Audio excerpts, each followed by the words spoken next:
ሰላም የዚህ ቻናል ቤተሰቦች፣ አረብ ሀገር ላይ ያሉ ሴት እህቶቻችንን ያሳለፉትን ጊዜ ያሳለፉትን ጥንካሬ በምን አይነት መንገድ ህይወታቸውን እንዳሳለፉ ተሞክሯቸውን እኛ ወደ እናንተ ይዘንላችሁ መጥተናል። ታዲያ በየቀኑ ወደኛ የሚላኩትን መልእክቶች እኛ ደግሞ በዚህ መልኩ ወደ እናንተ እናቀርባለን። እናንተም ደግሞ ታሪክ አለኝ ከዚህ ታሪኬ ሰው ይማር ዘንድ እፈልጋለሁ ብላችሁ ካሰባችሁ ኮሜንት ስር የቴሌግራም ዩዘር እና የቲክቶክ ዩዘር እናስቀምጥላችኋለን።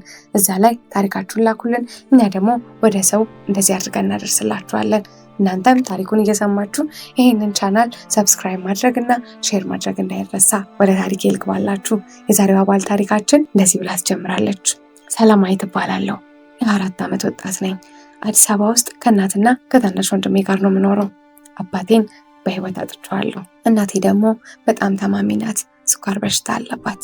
አሁን ላይ የስኳሩ ህመምና እንዲሁም ደግሞ ደም ግፊት ተጨምሮ አይኗን እየጋረዳት ነው። መንቀሳቀስም አትችልም። ታናሽ ወንድሜ የ3 ዓመት ህፃን ልጅ ነው። እሱን ማስተማር፣ የእናቴን የህክምና ወጪ መሸፈን፣ ሁሉም ኃላፊነት እኔ ላይ ነው። እኔ እስከ 11ኛ ክፍል ተምሬያለሁ። ከዛ በኋላ ግን ያው እንዳልኳችሁ የእነሱን ኃላፊነት ለመወጣት ትምህርቴን አቆሚያለሁ። ጠዋት ተነስቼ ሻይ ቤት ውስጥ እሰራለሁኝ። ጠዋት ሻይ ቤት፣ ማታ ደግሞ እንደገና ወደ ቤት ከመጣሁ በኋላ ወንድሜንና እናቴን ማስታመም፣ ወንድሜን የተማረውን ማድረግ፣ ብቻ ምን አለፋችሁ ብዙ ኃላፊነት እኔ ላይ ነው ያለው። ባለኝ ሰዓትና በረፍት ቀኔ ደግሞ እየዞርኩኝ ልብስ አጥባለሁኝ። ታዲያ የማገኘው ገንዘብ ከቤት ኪራይ እንኳን አይበቃም። ለዛም ነው ለሻይ ቤት ብቻ ማልሰራው። ያው ልብስ የማጥበው የእናቴን አስቤዛ፣ መድኃኒት ያለውን ነገር ለመሸፈን የሻይ ቤቱ ብቻ በቂ አይደለም። እንዳልኳችሁ ነው፣ ቤት ኪራይ እንኳን አይከፍልልንም። አንድ ቀን ታዲያ ህይወቴ መቀየር የጀመረው እዚህ ምዕራፍ ላይ ነበር። እንዳልኳችሁ ይህንን ስራ እየሰራሁኝ አንዲት ጎረቤታችን በመንገድ ስታልፍ እንደዚህ አለችኝ። ሰላማዊት፣ እስከ መቼ እንደዚህ ትቸገሪያለሽ? የእኔ ዘመድ ልጅ ወደ ዱባይ ሄዳ በ6 ወር ነው ቤት የገዛችው። ምን በወጣሽ አንቺ እዚህ እንደዚህ እየሆንሽ? እናትሽ በሽተኛ፣ ታናሽ ወንድምሽ ተማሪ፣ እንዴት ሆነሽ ልትኖሪ ነው አለችኝ። ያ ንግግር ከአይምሮዬ በፍጹም ሊወጣልኝ አልቻለም። ያን ሌሊት መተኛት እንኳን አልቻልኩም። ጠረጠሪያውን እያየው ብዙ አሰብኩኝ። ምናልባት እኔ ብሄድ ህይወታችን ይቀየር ይሆን? ልጅ ነኝ፣ አቅም አለኝ፣ ጉልበት አለኝ፣ ብዙ መስራት እችላለሁ፣ ልሂድ እንዴ የሚሉ ሀሳቦች ወደ አይምሮዬ እየተመላለሱ ያንን ሌሊት ረፍት ነሳኝ። ታዲያ ከጥቂት ቀናት በኋላ ሀሳቤን ሰብሰብ አደረኩና መሄድ እንዳለብኝ ወሰንኩ። በእርግጥ እንዳልኳችሁ ገንዘብ እንኳን የለኝም፣ ግን ደግሞ ስመለስ መመልሰው ብዬ ለመበደር አሰብኩኝ። ታዲያ ሻይ ቤት ስሰራ የሚመጡ ብዙ ማውቃቸው ሰዎች አሉ። ብዙ ያው እንግዲህ ወደ ውጭ የሚሄደው በደላላ አማካኝነት አይደለ? ያው ደላሎችም አይጠፉም ልላችሁ ፈልጌ ነው። ታዲያ አንድ ደላላ ተዋወቅኩኝ። ሀሳቤን ነገርኩት። እንዴ አንቺ ለመሄድ ወስኝ እንጂ እኔ ባለው ነገር በሙሉ ረዳሻለሁ፣ አታስቢ ሰላም። አንቺ እኮ ብርቱ ሴት ነሽ። እናትሽን ለማሳከም ወንድምሽን ለማስተማር እየጣርሽ እኛ ዝም የምንልሽ ይመስልሻል? እንደዚህ ብሎ ተስፋ ሰጠኝ። ዋው ደስ አለኝ። ጌታ ሆይ ተመስገን፣ እውነት ለእኔ ሊሆን ነው ሊሳካልኝ ነው ብዬ እግዚአብሔርን አመሰገንኩኝ። ታዲያ ወደ ቤት የተመልሼ ያለኝን ሀሳብ ለእናቴ ነገርኳት። እናቴ ግን ደስተኛ አይደለችም። ግን ደግሞ እሷንም ለማሳከም ወንድሜንም ለማስተማር ያለኝ ኃላፊነት እሱ ብቻ ነው። እንዳልኳችሁ እናቴ አይኗን ይጋርዳታል። ወንድሜም በጣም ትንሽ ነው። ስለዚህ እዚሁ አካባቢ አንዲት አነስ ያለች ልጅ ፈለግኩኝና እሷን አስገብቼ እኔ ግን ወደ አረብ ሀገር ለመሄድ ወሰንኩኝ። ከ2 ሳምንት በኋላ ከዛ ደላላ ጋር ተገናኘን። ያለውን ነገር አሳወቀኝ። ገንዘቡን ሰርቼ እንደመመልስለት ቃል ገባሁኝ። እውነት መልካም ሰው ስለነበረ እሺ ያለኝ። ተሳካ። ለእናቴ ነገርኳት። ከ2 ሳምንታት በኋላ ድጋሚ ከዛ ደላላ ጋር ተገናኘን። ታዲያ የተገናኘ ነው ኤርፖርት ሊሸኘኝ ነበር። እኔም በፍርሃት በደስታ በቃ ምን ልበላችሁ በተቀላቀለ ስሜት ነበር ወደ አውሮፕላን ገብቼ በረራዬን የጀመርኩት። ልክ እዛ እንደደረስኩኝ ረዘም ያለ ቀላ ያለ ሰውዬ በጣም የተኮሳተረ እዛ ጠበቀኝ። እንደደረስኩ ፓስፖርት አለኝ። እሺ ብዬ ሰጠሁት። ጥሎኝ ሄደ። ፓስፖርቴን ማለት አላስጨረሰኝም። አውጊቪው ለታ ይህም ብሎኝ ነበር ሄደው። ከዚህ በኋላ ሌላ ሰው መጣ። እሱ ከሄደ በኋላ ና ያለኝ። ተከተልኩት። በጣም ትልቅ ቪላ ቤት። ቤቱ እጅግ በጣም ትልቅ ነበር። ነጫጭ መብራት፣ የሚያብረቀርቅ ወለል፣ ዘመናዊ እቃዎች፣ ብቻ ምን አለፋችሁ በጣም ነው የሚያምረው። እንደገባሁኝ የቤቱን ማዳም አገኘኋት። ማዳም ሊላ ትባላለች። ፊቷ ግን በጣም ያስፈራ ነበር። እንደገባው listen carefully, no phone, no outside, work only ይህንን ብላኝ ጥላኝ ሄደች። ያው ገብቶኛል። ቀናቶች ማለፍ ጀመሩ። ጠዋት 11 ሰዓት እነሳለሁ፣ ቤት አጸዳለሁ፣ ምግብ አበስላለሁ፣ ልጆች ጠብቃለሁ፣ ልብስ ማጠብ አለ። ምን አለፋችሁ ሙሉ ቀኔ በስራ ነው የሚውለው። ሌሊት ሁሉ እስከ 8 ሰዓት እስከ 9 ሰዓት የማመሽባቸው ቀናቶች አሉ። አጋዥ እንኳን የለኝም። ታዲያ አንድ ቀን በድካም ስሜት ውስጥ ሆኜ ከእጄ ሳህን ወድቆ ተሰበረ። ማዳም ሊላ እየሮጠች መጣች። ዋት ዲድ ዩ ዱ? እንዴት እንደጮኸችብኝ ልነግራችሁ አልችልም። ቤቱ ተረበሸ። በጣም ጮኸች። እየሮጠች ትሄዳለች፣ ትመጣለች፣ ትሄዳለች፣ ትመጣለች። አንገበገበች።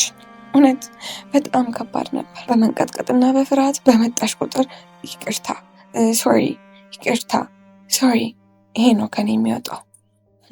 መጮኸን አላቆመችም። ሙሉ ቀን ስጮህብኝ ዋለች። ምን አለፋችሁ ከባድ ነበር።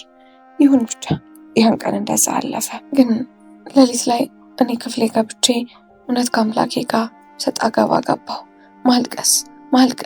ማልቀስ። አምላኬ ሆይ ለምን እዛ ያለኝ ችግር አልበቃ ብሎ እዚህም ሌላ ችግር፣ ጌታ ሆይ ለምን? ይህንን እያልኩኝ ከአምላኬ ጋር መሟገቴን ቀጠልኩኝ። ለካ አንድ እንባ፣ አንድ ማማረር ሌላ አንድ ችግር ይጨምራል። መሽ ገብቶኝ በሚቀጥለው ቀን ደግሞ እንዳልኳችሁ እንባ ሌላ ችግር ያመጣል። ብርጭቆ ተሰበረብኝ። ያኔ ማዳም አላስተረፈችኝም፣ መታችኝ። እውነቴን ነው ምላችሁ፣ ተመታው። ምንም አላልኩም። በቃ መንሰቅሰቅ ጀመርኩኝ። ኪችን ውስጥ ተደፍቼ እያለቀስኩኝ የቤታችን ትንሹ ልጅ ማሊክ ይባላል። እርሱ መጥቶ why are you always sad ብሎ ጠየቀኝ። ፈገግ ብዬ I miss my family ይሄን ነበር የመለስኩለት። ያው ልጅ አይደል ምን ይባላል። ቅርብ ብሎኝ አቀፈኝ። don't cry እችን ነበር የሚለኝ። እሱ እንደዛ ቀርቦ እኔን ማጽናናቱ እውነት እላችኋለሁኝ ከነበርኩበት ስሜት እንድወጣና ብቸኝነት እንዳይሰማኝ ያደረገኝ። በጣም መቀራረብ ጀመርን። አጫውተዋለሁ፣ ይመጣል። እውነት ወደደኝ። ማዳም በዚህ ታዲያ ደስተኛ ሆነች። 2 ትንንሽዬ ልጆች አሏት። የቤቱ ትንንሽዬ ልጅ ማሊክ ብቻ ነው። 2ቱም ልጆቿ ግን አብረውን አይደለም የሚኖሩት፣ ወጥተዋል። አንደኛው አግብቶ ነው የወጣው፣ አንደኛው ደግሞ ዩኒቨርሲቲ ነው የሚማረው። ማሊክ ብቻ ነው ትንሽዬ ልጅ። ያለብኝ ኃላፊነት እሱ ነው። ታዲያ ከማሊክ ጋር ጥሩ ግንኙነት ነበር የነበረኝ። እሱም ወዶኝ ነበረ። ማዳም ሊላ ይሄ ነገር ስለተመቻት ምንም ከዛ ጊዜ በኋላ መቆጣት፣ እኔን መግፋት፣ እኔ ላይ መጮህ አቆመች። እውነት እላችኋለሁ ፊቷም ተቀየረ። አንዳንዴ ያው ልጆቻቸውን ስንንከባከብላቸው ጥሩ ነገር አይደለ ወላጆቹ ላይ የሚያሳዩን። ያኔ ለእኔም ጥሩ ሆነችልኝ። ያው በዛ ሁኔታ ወደ 6 ወር ገደማ ቆየሁኝ። በ6 ወር ውስጥ ግን አንድም ቀን ደሞዜን ሰታኝ አታውቅም። እኔም ጠይቄያት አላውቅም። ከዛ ግን ለእናቴ ብር መላክ እንዳለብኝና እናቴ ህመሟ እየባሰ እንደሆነ እንዲሁ አሰብኩኝ። ውስጤ ነገረኝ። ማዳም እባክሽን ደሞዝ ታስገቢልኛለሽ? 6 ወር ሞላኝ አልኳት። የ6 ወር በአንዴ እንዴት ትጠይቂኛለሽ? እንዴ እኔ ቀመጥልሽ ብዬ ነው በማለት ያው በጣም ተቆጣች። ለእናቴ መላክ እንዳለብኝ፣ እናቴ ህመምተኛ እንደሆነች፣ ወንድሜንም ማስተማር እንዳለብኝ ነገርኳት። እሷ ግን ምንም ልቧ አራራልኝም። ልቧ የሚራራው ልክ ከልጇ ጋር ስሆን ብቻ ነው። ያን ቀን ሌሊት ገብቼ ድጋሚ አምላኬን አማረርኩት፣ አለቀስኩበት። ለምን ጌታ ሆይ ለምን? ይሄ ነበር እኔ። ማዳም የ2 ወር ደሞዜን ሰጠች። ምንም ሳላስቀር ወደ እናቴ ላኩኝ። ለእናቴ በላኩኝ ከጥቂት ሳምንታት በኋላ ድጋሚ ጠየኳት። ማዳምን ስልክ እንድደውል እንድትፈቅድልኝና እሷ ፊት ለፊት ቁጭ ብዬ እንዳወራ አስፈቀድኳት። ፈቀደችልኝ። ወደ እናቴ ደወልኩ። ድምጿን እንደሰማው እናቴ እማ፣ እንባዬ ወረደ። አለቀስኩ። እናቴ ድምፄን ሰምታ ልጄ ጠፋሽብኝ እኮ ሰላም ገብተሽልኛል? የት ነበርሽ? ሰላምዬ ነይልኝ ልጄ እባክሽ። እናቴ ተንሰቀሰቀች። እንባዋ በቃ ይወርዳል። እውነት አልቻለች። ይሰማኛል ስሜቷ። አሳዘነች። አዘንኩ በጣም። ያለሁበትን ሁኔታ አስረዳኋት፣ ነገርኳት። ማለት ያው ስልክ ማውራት እንደማንችልና ሰላም እንደሆንኩኝ ነገርኳት። አዘነች፣ ተከፋች። ልጄ ህመሜ ከቀን ወደ ቀን እየባሰብኝ ነው፣ እባክሽ ቶሎ ነይ እባክሽ። ይህንን ብለኝ ስልኩ ተዘጋ። ከዛች ቀን በኋላ እንዴት አድርጌ ወደ ሀገር ቤት መመለስ እንዳለብኝ፣ እንዴት አድርጌ ከማዳም ያለኝን ቀሪ ብር ተቀብዬ ወደ ሀገሬ ተመልሼ እናቴን ማስታመም እንዳለብኝ ነበር ማስበው። ታውቃላችሁ፣ ከዛን ጊዜ በኋላ አይምሮዬ ሁሉ እናቴ ጋር ሆነ። ልቤ በቃ እናቴን ይለኛል። አልቻልኩም፣ አቃተኝ። እኔና ማዳም መስማማት የቻልነው በመሀል ያለው ልጇ ሜሊክ እሱ መኖሩ ብቻ ነው። እንደዛም ሆኖ ግን ከሜሊክ ጋር ስታየኝ እንጂ ብቻዬን ስታየኝ ሌላ ሰው ነው የምትሆነው። ብቻ ይሁን። እንደዛ እያለ አመታቶች ተቆጠሩ። ድፍን አመት ከ3 ወር ሆነኝ። ከአመት ከ3 ወር በኋላ ድጋሚ እናቴ ጋር እንድደውልና ያለኝን ቀሪ ገንዘብ እንድትሰጠኝ ጠየኳት። እናቴ ጋር እንድደውል ፈቀደችልኝ። ገንዘቡን ግን ቀስ በቀስ እንደምታስገባልኝ ነገረች። ይህም ለእኔ ተስፋ ነው። ብቻ እናቴ ጋር ደወልኩኝ። ያቺ አስቀምጫት ሄድኳት ትንሿ ልጅ እንደ ሰራተኛ እንድታገለግላችሁ ያደረግኩት እሷ ነች ያነሳችሁ። እማዬ አልኩኝ። አሎ አለች። እንዴት ነሽ ሚጢጥዬ? ደህና ነሽ? ደህና ነኝ። ማን ልበል? ሰላምዬ ነኝ። ሰላምዬ እንዴት ነሽ? ደህና ነሽ? ደህና ነኝ። እማዬ ደህና ነች? ያኔ ድምጿ ተቀየረ። ሰላምዬ እማዬ እኮ አለች። እናቴ ምን ሆነች? ምን ሆናለች? እናቴ አመማት? ባሰባት? ንገሪኛ። ሐኪም ቤት ናችሁ? ምንድን ነው? ሰላምዬ አንቺ እኮ ጠፋሽ። ምን ብለን በማን እንንገርሽ? እማዬ እኮ አረፈች አለች። ስልኩን ጥዬ የት እንዴት እንደነበርኩ አላስታውስም። ብቻ ከሰዓታት በኋላ ነቃሁ። ማዳም እየጮኸች ነው። ነቅቼ ያየኋት። ዋታፕን ይህንን ብቻ ነው የምትለው። ምን ብዬ ልንገራት? ምንስ ብዬ ባስረዳት ትረዳኝ ይሆን? ምንስ ብዬ ብነግራት? ምንስ ብዬ ባወራት ትሰማኝ ይሆን? እናቴን በቅጡ ሳላስታመማት አረፈች። አርፋ እንኳን በቅጡ ሳልቀራት እንባዬን እንኳን አፍስሼ እናቴን ሳልሸኛት ሄደች። ስለ ወንድሜ እንኳን አልሰማሁም። አዘንኩ፣ ተከፋሁ። ለማዳምም ነገርኳት። እናቴን አጣ፣ ሞተችብኝ አልኳት። ታውቃላችሁ፣ ባዳ ለካ ባዳ ነው። አይዞሽ በቃ ሰው ነን። ሞተች፣ አይዞሽ እቺ ነበር ያለችኝ። ከእናቴ መሞት በላይ የማዳም ንግግር ቅስሜን ሰበረው። ለሐዘን እንኳን የማዝንበት ጊዜ አጣ። ወደ ስራዬ ተመለስኩኝ። ወዲያው መመለስ አልችልም። ያኔ ወደዚህ ስመጣ ያረጅሙ ሰውዬ ፓስፖርቴ እንደተቀበለኝ ነው። ታውቃላችሁ፣ ከዛ ጊዜ በኋላ ፓስፖርቴ የት እንዳለ ምን ውስጥ እንዳለው የማውቀው ነገር የለም። ያለኝን ሁሉን ነገር ለእናቴ ለመላክ፣ እናቴን ለማስታመም፣ እናቴን ለማሳከም ባሰብኩበት ጊዜ እናቴ ማረፈች። ከጥቂት ቀናት በኋላ ማዳምን ድጋሚ አስቸግሬ ወደ ቤት ደወልኩኝ። ሚጢጥዬ ያነሳችሁ፣ ነገረችኝ። ስለ ወንድሜ ጠየኳት።